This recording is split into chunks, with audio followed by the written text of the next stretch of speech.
I want to talk to you about an incredibly exciting and ambitious project that could change the course of human history: terraforming Mars. Mars has always been a fascination for humanity, with its red and dusty surface, its majestic canyons and towering mountains.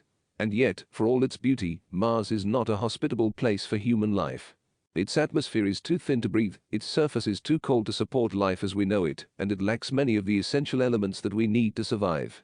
But what if we could change that? What if we could take this barren and lifeless planet and turn it into a new Earth, a place where human beings could live, work, and thrive? That is the goal of terraforming Mars, and I believe it is an achievable one. Now, I know what you might be thinking. Isn't terraforming Mars a science fiction fantasy, something that belongs in the pages of a novel or the scenes of a movie? But in fact, the science behind terraforming Mars is real, and it has been studied by some of the brightest minds in the world. So, how would we go about terraforming Mars? Well, the process would be long and complicated, and it would require a massive investment of resources and effort.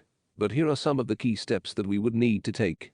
Terraforming Mars would require the creation of a thick atmosphere, one that could provide protection against solar radiation and allow us to breathe. To create this atmosphere, we would need to release massive amounts of greenhouse gases into the Martian atmosphere, such as carbon dioxide and methane. Once we have built up the atmosphere, we could then start to warm the planet by capturing sunlight and redirecting it to the surface. This would cause the planet's ice caps to melt, releasing water into the atmosphere and creating oceans and lakes. We could then begin to introduce plants and other forms of life to the planet, which would help to further oxygenate the atmosphere and create a more hospitable environment. These are just a few of the steps that would be involved in terraforming Mars, but as you can see, the process would be complex and challenging. It would require the cooperation of governments, private companies, and scientists from all around the world. But why should we bother? Why should we invest so much time and effort into terraforming Mars when we already have a perfectly good planet to live on? Well, there are a few good reasons. Firstly, Mars is the closest planet to Earth that could potentially support human life. If we want to become a spacefaring species, then Mars is our best bet for establishing a permanent foothold in the cosmos.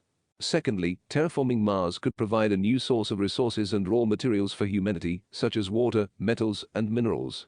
It could also open up new opportunities for scientific research and exploration. And finally, terraforming Mars could serve as a backup plan for humanity in case something catastrophic were to happen to our own planet. By establishing a second home on Mars, we could ensure the survival of our species for generations to come.